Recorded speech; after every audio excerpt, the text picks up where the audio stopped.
Seorang perempuan bernama Jocelyn mendapatkan hidayah untuk memeluk Islam secara mantap. Dia mendapatkan hidayah setelah berdebat bahkan memusuhi dengan sang ibunda. Jocelyn merupakan gadis cantik yang lahir dan besar dari keluarga Nasrani taat. Ayahnya adalah seorang pendeta dan ibunya mantan aktivis gereja. Jocelyn kecil kemudian sudah ada minat yang tinggi terhadap agama hingga akhirnya pada usia 20 tahun sudah menjadi sosok pemimpin gereja untuk kalangan muda-mudi di lingkungannya. Sementara itu di saat yang bersamaan, sang ibu justru memutuskan untuk memeluk Islam dan menjadi mualaf dengan cara yang terbilang unik. Apa yang terjadi padanya adalah ia ingin menulis sebuah artikel dalam majalah mengenai haji, dan ia bertanya kepada kawannya yang muslim.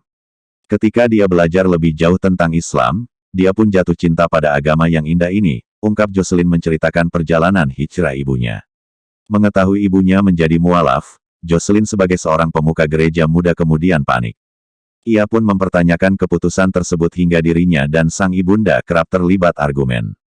Bahkan, Jocelyn mengaku pernah melakukan tindakan ekstrim saat ia melakukan misa di rumah. Tujuannya untuk menyadarkan, pada dasarnya kembali kepada ajaran agama sebelumnya. Dia tetap ibuku. Aku ingat momen itu. Saat misa di rumah, aku sengaja menyadari musik untuk mengajaknya kembali ke Kristen, ungkap Jocelyn. Namun di satu sisi, ia merasa tindakannya tersebut salah hingga akhirnya memutuskan tidak lagi menjadi pemuka agama dan pergi merantau ke luar negeri. Saat itulah menjadi awal mula perkenalannya dengan ajaran agama Islam. Rasa sakitnya hilang ketika pertama kali sujud sebelum pergi, ibunya ternyata menyelipkan kitab suci Al-Quran dengan menuliskan sebuah pesan, jika suatu saat ingin berdebat dengan Muslim, kamu harus memahami apa yang mereka percayai.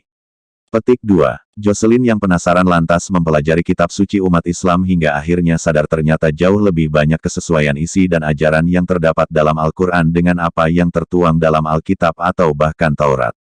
Hal inilah yang mendasarinya mengucapkan dua kalimat syahadat.